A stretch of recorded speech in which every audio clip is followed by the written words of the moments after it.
March 7, 1945. On the heights above Remagen, Germany, Lieutenant Colonel Leonard Enderman lifted his binoculars. His hands trembled not from fear but from stunned disbelief.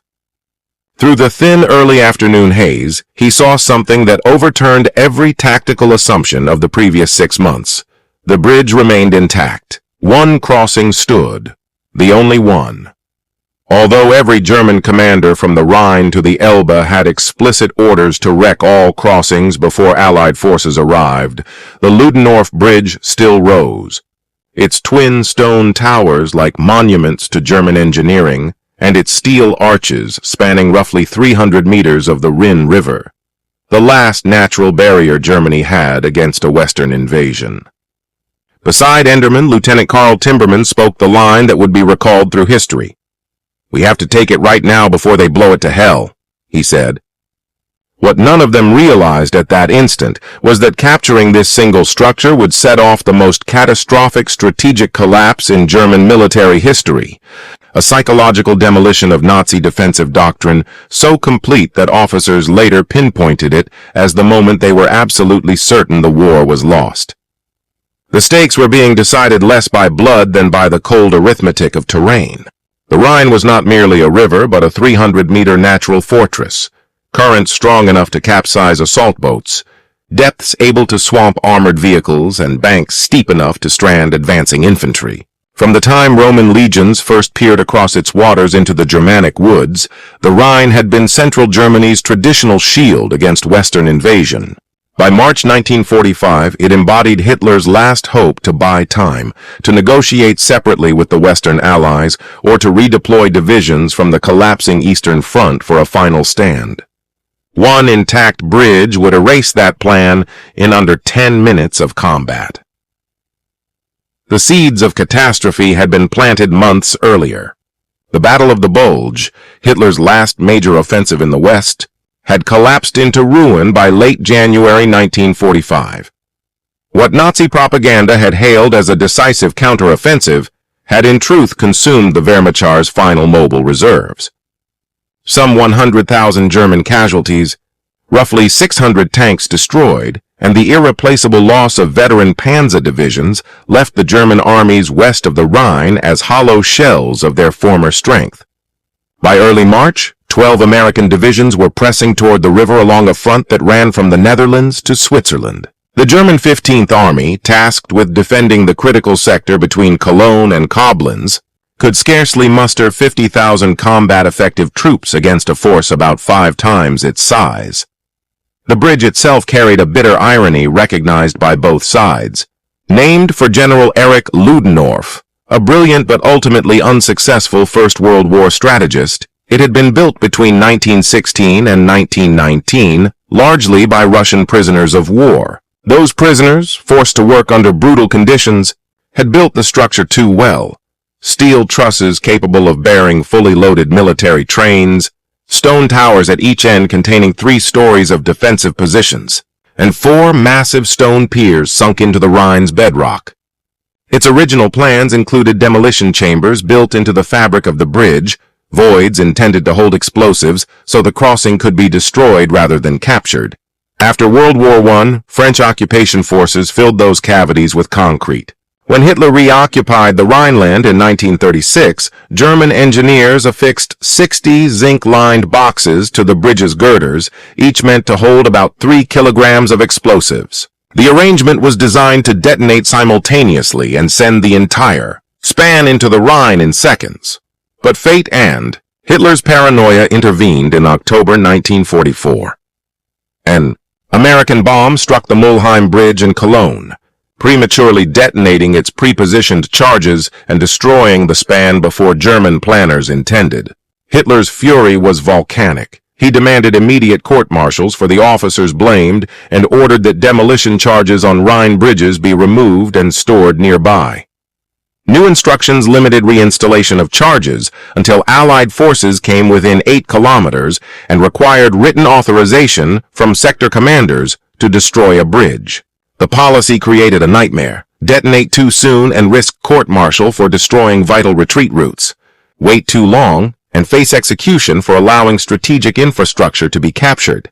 That psychological squeeze paralyzed German decision-making precisely when decisive action was most needed.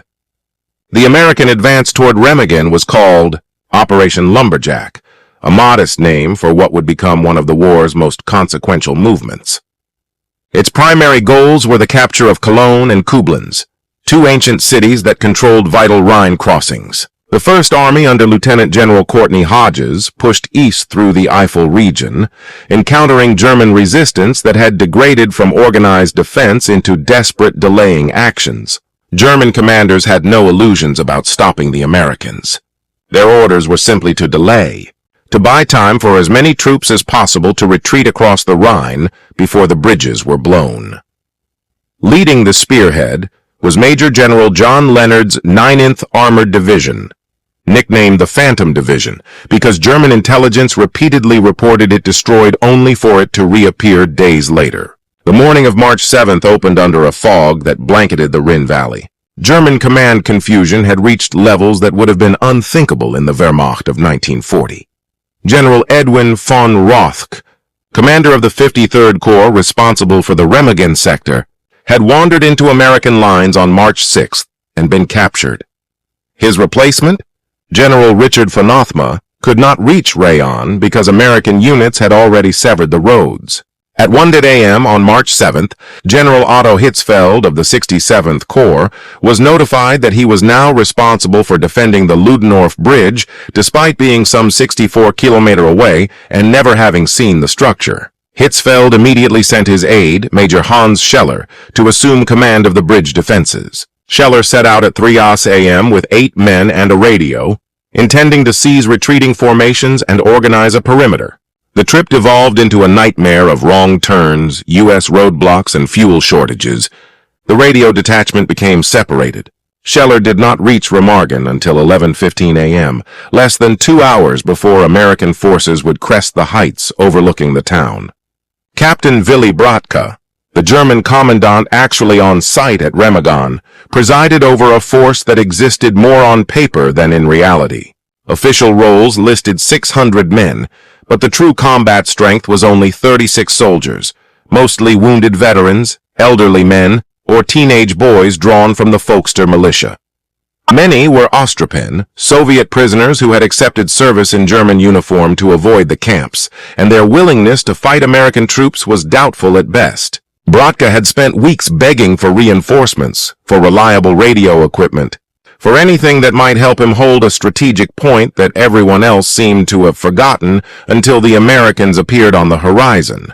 His appeals vanished into the chaos of a collapsing command. The demolition charges that should have been built into the span remained stacked in a nearby building, awaiting orders to be reinstalled. When those orders finally arrived on March 6th, engineer officers scrambled to emplace some 2,800 kilograms of explosives into the piers and to fasten roughly 300 kilograms of shaped charges to critical structural points. The American approach on March 7th had an element of accidental destiny. Lieutenant Colonel Leonard Enderman led a task force from the 9th Armored Division's Combat Command B, composed of elements from the 14th Tank Battalion and the 27th Armored Infantry Battalion. Their orders were to seize Remagen and then wheel south to link up with the 3rd Army. Nobody expected to find an intact crossing. U.S. intelligence had reported that German sappers were systematically destroying every Rhine crossing as Allied forces advanced. Photographers had already recorded wrecked bridges at Cologne, Bonn, and Koblenz, so the Ludendorff Bridge at Remagen should have been demolished days earlier. When Enderman's lead elements emerged from the woods above the town at about 1 p.m., the scene was almost surreal. German military vehicles still ferried across the span, civilians clogged the approaches, and the structure stood whole with demolition charges visible as dark blocks bolted to the steelwork. Lieutenant Karl Timberman, a 22-year-old platoon leader born in Frankfurt in 1922, who had emigrated to the United States as an infant, would lead the assault. Fluent in German and quick to grasp the moment's significance, he understood better than most that the bridge meant more than a crossing. It signified the collapse of the last natural barrier, overcome not by overwhelming force alone, but by a mixture of luck and German paralysis. Brigadier General William Haug, commander of Combat Command B, reached the heights at about 2:45 p.m. and immediately saw the larger implications. This was not merely an opportunity to cross the Rhine. It offered the chance to leap 3 weeks ahead of Montgomery's meticulously planned Operation Plunder scheduled for late March. Haug made the decision that would define his career. "We take that bridge now." The German defenders found themselves in the worst possible tactical position. Major Scheller had arrived at the bridge approach a little more than 2 hours earlier, exhausted and stunned. Captain Brodka briefed him in a matter of minutes. The span had been wired for demolition with electrical detonators controlled from the eastern tunnel entrance, with a manual fuse as a backup. There was no coherent defensive perimeter. Most of the troops Scheller hoped to rally were already across the river or had bypassed Remagen altogether. The morning fog lifted at exactly the wrong moment, giving American artillery observers perfect visibility. At roughly 3:15 p.m., U.S. tanks appeared on the western approach to the town, and the time for hesitation ended. The assault on Remagen itself lasted less than 30 minutes. Lieutenant John Grimball's platoon of M26 Persing tanks, the newest and most powerful American armor in the European theater, led the advance. So fresh were the Persings that most German troops had never seen them. Their 90mm guns, capable of piercing any German armor, fired white phosphorus to lay smoke and high-explosive rounds to batter enemy positions. Another demonstration of American industrial dominance. Timberman's infantry followed, moving through streets scarred by years of Allied bombing. Remagen had once been a picturesque Rhine resort, but by March 1945, more than half its buildings lay in rubble. The few German soldiers trying to hold the town fell back quickly, most fleeing across the bridge.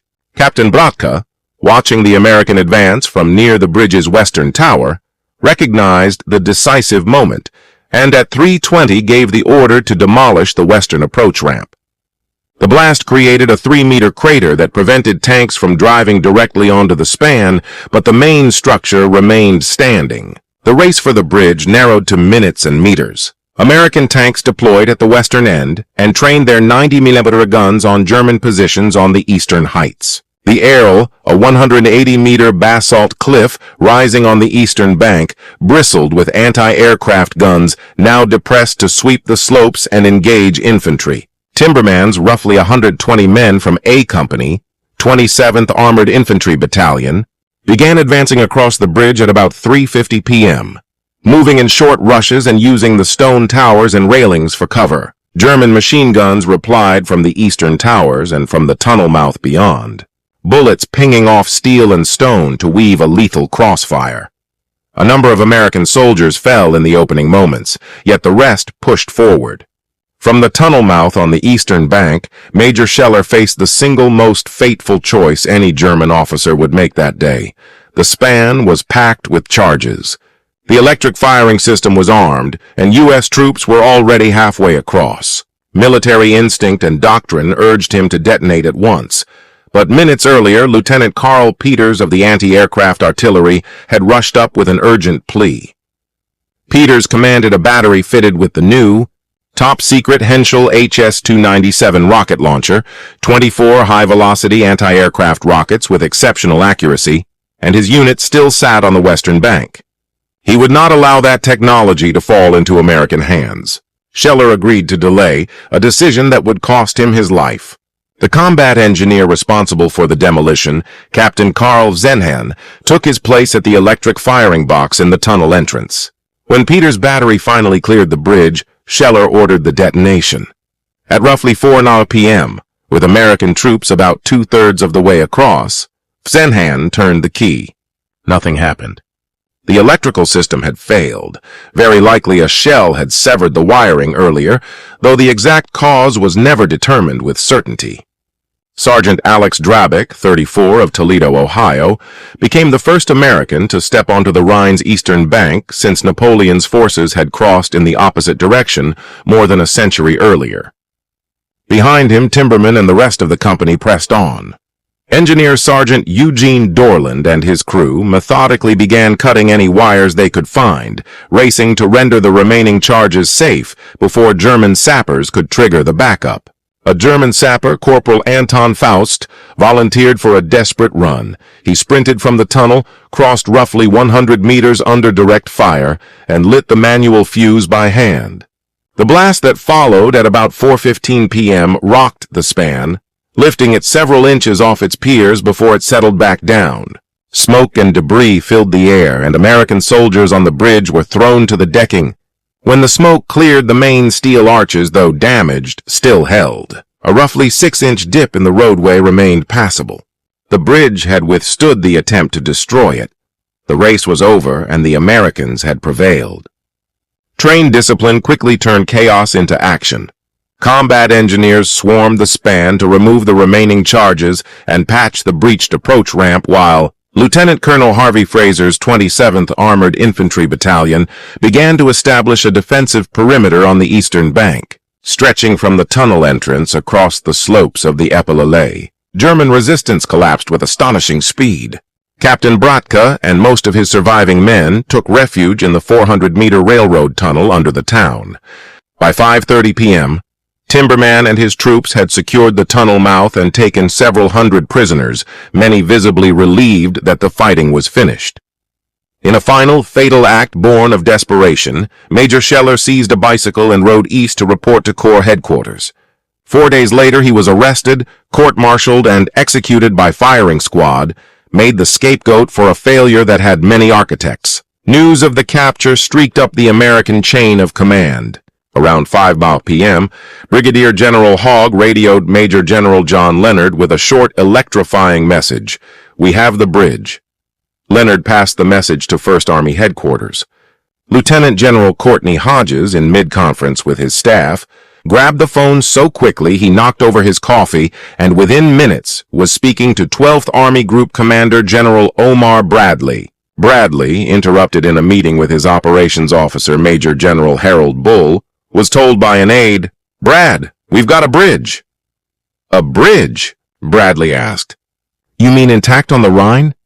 Hodges replied, "Yes. Leonard nabbed one at Remagen before they could destroy it." Bradley's rejoinder became part of Allied lore. "Hot dog, Courtney, this will bust him wide open. Are you getting your stuff across?" "As fast as we can push it over," Hodges answered. Bradley immediately rang Supreme Allied Commander Dwight D. Eisenhower at his headquarters in Rouen, France. Eisenhower understood the moment's significance at once, calling it the kind of rare, fleeting opportunity in war that, if seized, can have incalculable effects on future success.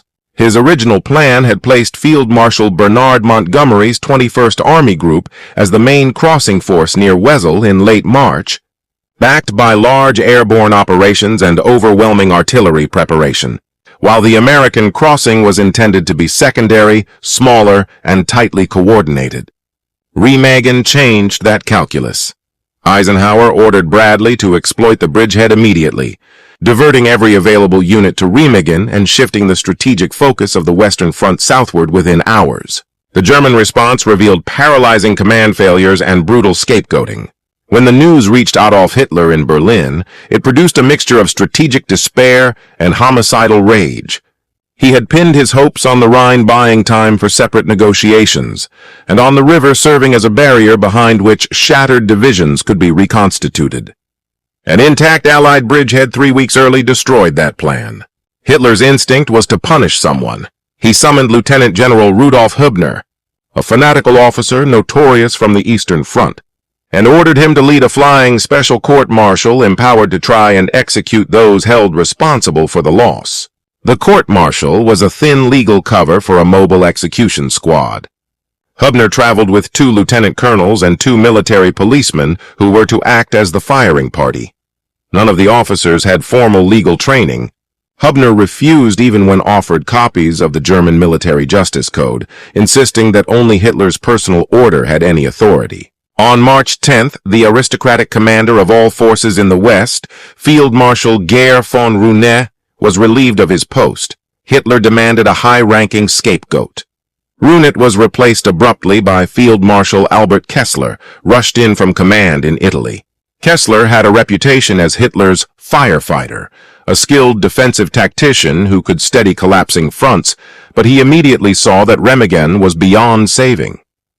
He later called the loss of the bridge the crime of Remagen, arguing it split the Rhine front and made sustained defense impossible. Hermann Göring, head of the rapidly disintegrating Luftwaffe, put it more bluntly. The capture of the bridge made a long defense untenable. The blow was as psychological as it was physical. Officers who had clung to the Rhine as a last shield now realized the war had entered its final phase. The flying court-martial moved with brutal efficiency. General Major Richard von Bothma, who nominally commanded the Bonn-Remagen sector despite never reaching the bridge, was tried on March 9th, convicted of dereliction of duty, demoted to private, and sentenced to 5 years imprisonment. Bereft and broken, his wife dead and his son killed in the fighting, von Bothma seized a pistol from a court official and shot himself in the courtroom on March 10th. On March 11th, the court-martial arrived at Field Marshal Model's Army Group B headquarters. 4 officers were tried that day in hearings that lasted less than an hour each. Major Hans Scheller was condemned for failing to destroy the bridge, even though he had arrived only 2 hours before the American assault and had done everything humanly possible under impossible circumstances. Lieutenant Carl Peters was convicted of allowing his secret rocket launcher to fall into enemy hands, despite pleading for time to move it. Majors August Kraft and Herbert Straubel, the engineers who had emplaced the original charges days earlier but were 60 kilometers away when the bridge was captured, were found guilty of insufficient preparation of the demolition system. All 4 were sentenced to death and executed on March 14, 1945, in forests near Rimbach and Oberersen, led into the woods, forced to kneel, shot in the back of the neck, and buried in shallow, unmarked graves. Captain Willy Bratt, who had actually commanded the bridge defense and done more than anyone to ready its demolition, was tried in absentia and also sentenced to death,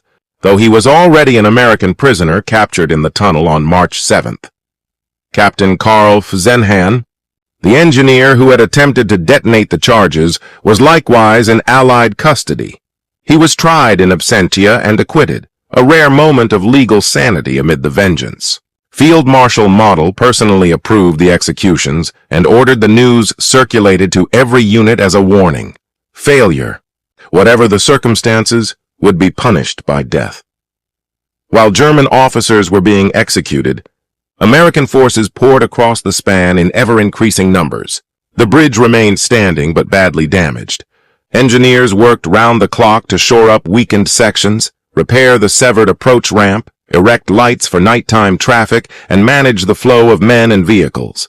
Within 24 hours, more than 8,000 American troops, tank companies, artillery batteries, and infantry battalions had crossed into the Remagen Bridgehead, using the sole intact Rhine crossing between Switzerland and the North Sea. Because the span might fail at any moment, U.S. combat engineers immediately began building alternate crossings. By March 9th, an M1940 aluminum treadway bridge had been erected just north of the Ludendorff Bridge, and work on a second pontoon bridge was underway. The American aim was to make the bridgehead irreversible no matter what happened to the original span. Germany's response marshaled every scrap of strategic reserve left, ad hoc battle groups cobbled from shattered divisions and rear echelon units, while the Luftwaffe, a shadow of its former self, launched repeated air attacks. Over the next 10 days, U.S. intelligence recorded 367 separate German sorties against Remagen. The Americans countered by assembling the largest concentration of anti-aircraft artillery in the European theater, 5 AA battalions with hundreds of guns forming a defensive box around the bridge. The ensuing anti-aircraft battles were among the fiercest of the war, and American gunners claimed more than 100 German aircraft shot down in the 10 days after the capture. In desperation, the Germans threw their newest technology at the target. Arado R-234 jet bombers mounted high-speed diving attacks exceeding 800 km/h. The jets were almost impossible to intercept, but their bombing accuracy at such velocities was poor. Most of the bombs fell wide of their mark. The Germans also threw into the fight the Messerschmitt Me-262, the world's first operational jet fighter, aircraft that outpaced anything the Allies could field and that represented the zenith of German engineering. Yet cutting-edge machines could not solve the basic problems. There were too few planes, too little fuel, and too few veteran pilots. Luftwaffe strikes caused casualties and structural damage but never knocked out the original crossing or the temporary bridges being built beside it. Hitler even ordered V-2 rockets to be fired at the site, the only time these strategic weapons were aimed at a tactical objective. The V-2, a supersonic ballistic missile intended to terrorize cities like London, was ill-suited to precision targeting. 11 were launched from sites in the Netherlands about 130 kilometers away. They killed a handful of American soldiers and an uncertain number of German civilians in nearby towns, but none struck the bridge. German naval demolition teams attempted a covert attack with frogmen wearing Italian-made underwater breathing gear. Canal defense lights detected them and all 7 were killed or captured. The enemy also floated explosive-laden boats downstream, planted log-shaped mines, and even employed a super-heavy siege mortar, a 600mm weapon firing shells of more than 2 tons. The mortar could smash fortifications with a single hit, but it was slow to emplace and wildly inaccurate at range. The few rounds it fired missed the target. Each failed strike had the opposite effect of what Hitler intended. American morale was hardened, and German desperation made itself obvious. U.S. soldiers in the Bridgehead recognized they were watching the Wehrmacht's dying moments. German prisoners taken there often voiced relief, having expected suicidal counter-orders that never came. With large American forces established east of the Rhine, the river ceased to be an effective defensive barrier. Every German division tied down to contain the Remagen bridgehead was one fewer division available to oppose the larger crossing operations planned for late March, and the German front was being torn apart. Major General Karl Wagner, Chief of Staff to Field Marshal Walter Model, later summed up the German view. The Remagen episode signaled the end for Germany, showing that the Allies held the initiative and German forces could only react. The failure to destroy the span exposed a complete breakdown in command and control, a collapse not only of tactics but of morale and institutional competence. The bridge finally failed on March 17th at about 3:00 p.m. after 10 days under stresses no engineer had expected. American traffic had been nearly continuous. Artillery scored direct hits and close bursts, air raids added cumulative damage, and the shuddering from nearby detonations aggravated metal fatigue made worse by the aborted demolition on March 7th.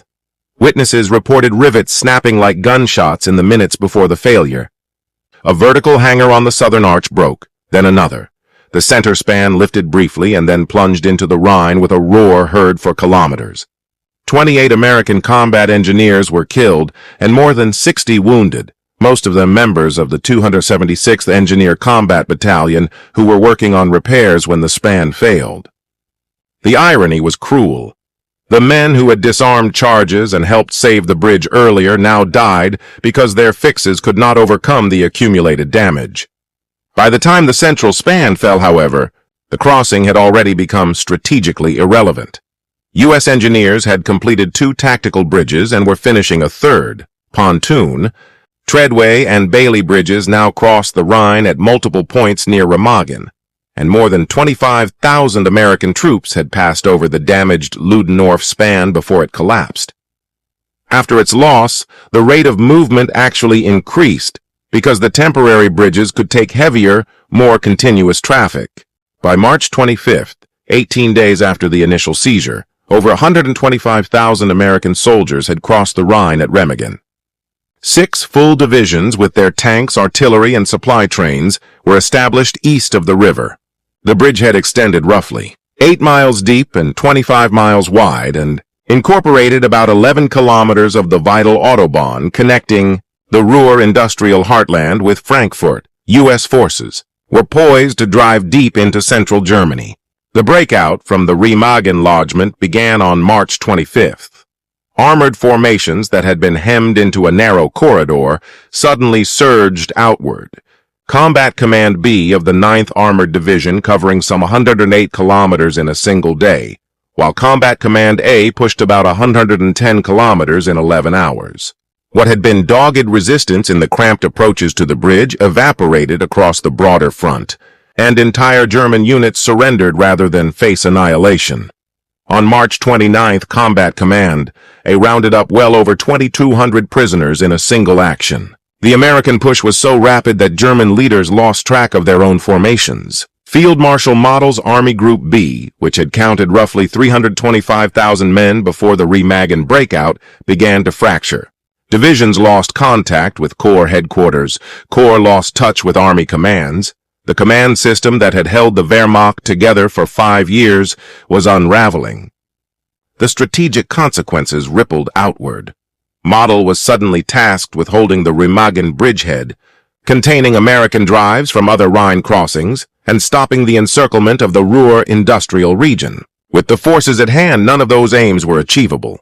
The Ruhr, Germany's industrial heartland and source of about 80% of its coal and steel, stood on the verge of being cut off. Model grasped that losing the Ruhr meant the collapse of wartime production. Without coal and steel, the Wehrmacht could not replenish losses, fuel vehicles, or produce ammunition. The fall of the Remagen Bridge had set the stage for that catastrophe. Losing the Ruhr would mean the end of Germany's ability to continue the fight. By March 31st, 3 weeks after the Ludendorff span was seized, all 4 American armies operating on the Western Front had crossed the Rhine. What Allied planners had expected to require elaborate amphibious operations, heavy casualties, and weeks of grinding combat had been accomplished with breathtaking speed. The Rhine, barrier to invading armies since Roman times, had been pierced at multiple points in under a month. Eisenhower summed up the moment. "We were across the Rhine on a permanent bridge," and he later wrote that the final defeat, long planned for the spring and summer of 1945, suddenly felt near at hand. Reporters and foreign observers echoed the assessment. War correspondents argued the conflict had been shortened by months. Montgomery acknowledged the strategic blow to Operation Plunder, and Soviet commanders accelerated their own offensives to race for Berlin. Historians and German officials offered different estimates of how much sooner the war ended because of Remagen. Some said weeks, others months, because the effect was systemic rather than linear. The capture did more than hasten the timetable. It removed whole strategic options. Before Remagen, German planners still hoped to hold the Rhine into April or May, and perhaps use the time to shore up Berlin or negotiate separately with the West. After Remagen, such hopes were fantasy. Reserves that might have opposed Montgomery in the north were squandered trying to eradicate the Remagen lodgment. The psychological toll was devastating. Colonel F. Russell Lyons, whose engineers had helped seize and hold the bridge, estimated that having an intact crossing saved the Allies roughly 2 months of fighting and about 35,000 casualties by avoiding the most hazardous phase of an opposed river assault. At operations like Wesel, where Montgomery staged Operation Plunder, Allied forces assembled massive artillery concentrations, conducted airborne drops, and suffered heavy losses despite overwhelming firepower. At Remagen, the intact span eliminated the need for assault boats and the most perilous moments of a river crossing, dramatically reducing casualties. Scholars who interviewed participants from both sides concluded that the Ludendorff Bridge's capture materially hastened the war's end. Estimates vary. Some put the shortening at roughly 6 months. But the consensus is that Remagen was a decisive turning point. The human cost was steep. American losses in the Remagen fight and the subsequent Bridgehead actions totaled about 860 killed, nearly 5,700 wounded, and a similar number, missing, concentrated largely in the first. 18 days from March 7 to March 25. German losses in the same period included more than 11,700 taken prisoner, with killed and wounded figures that were never fully tallied, but certainly exceeded 10,000. The gap reflected the imbalance of resources. American air, artillery and armored superiority, and the morale boost of momentum versus German orders to counterattack they could not carry out, failing equipment, and a growing certainty of defeat. The executions of officers blamed for the loss cast a grim pall over the German military. Major Hans Scheller had been a 31-year-old professional officer who had served on both fronts. Married with young children, he arrived at the bridge only 2 hours before it fell. His crime was arriving too late and being unable, with 36 exhausted men, to perform miracles against overwhelming American forces supported by tanks and artillery. Lieutenant Carl Peters had been a technical specialist trying to salvage classified equipment.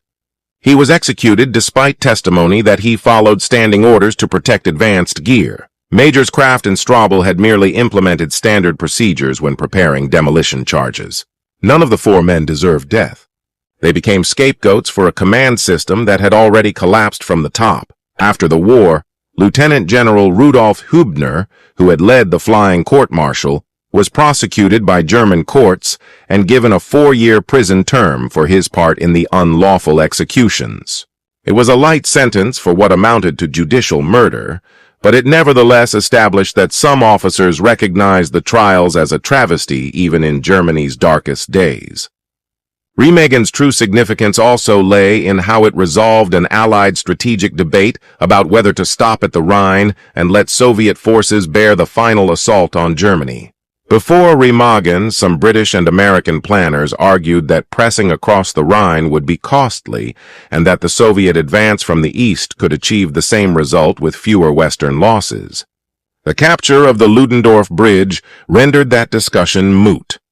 With U.S. forces already established beyond the river and expanding the bridgehead, halting made no strategic sense. The momentum had to continue. The swift push from the Rhine to the Elbe in just over a month confirmed that choice. American and Soviet forces met at Torgau on April 25th, dividing Germany, and by May 8th, Germany had surrendered unconditionally. The bridge's seizure resonated far beyond military maps. In Washington, the news reached the Senate in session. The usual ban on applause was suspended and senators rose to cheer. Headlines across American newspapers declared that victory in Europe was at hand, and war bond sales spiked as public morale surged after years of sacrifice.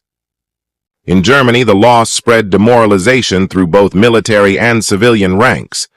Propaganda that had portrayed the Rhine as impregnable collapsed when it became clear the river had been crossed almost casually thanks to a mixture of American daring and German dysfunction.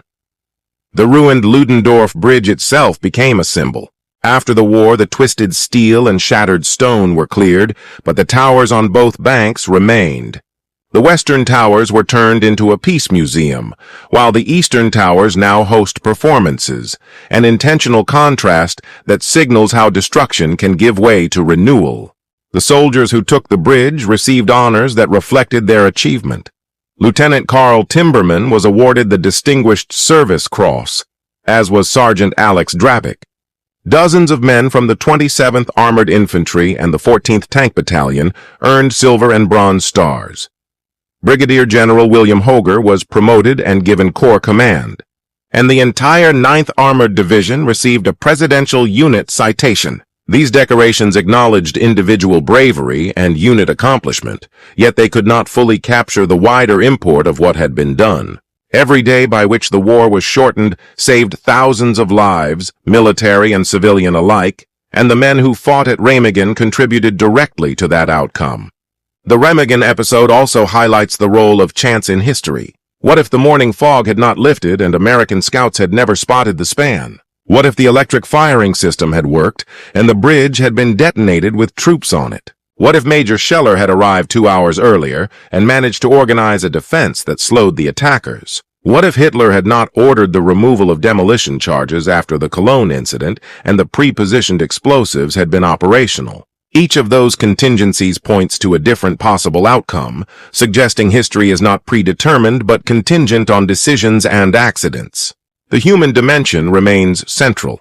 The capture of the Ludendorff Bridge was the product of individuals acting under extreme stress. Timberman leading his men across a potentially doomed span, Drabik stepping onto the far bank under fire, combat engineers risking their lives to disarm charges, tank crews laying down covering fire, and staff officers who recognized an opportunity and seized it. Any single link removed from that chain might have changed the result, which is precisely why the story endures. It shows how individual choices within larger forces can alter history.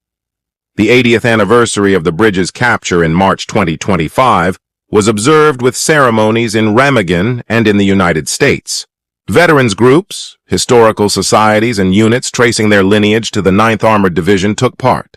The German government acknowledged the battle's significance while stressing lessons about war's cost and the value of peace. Those commemorations reflected a complicated legacy. For Americans, a symbol of triumph and decisive leadership.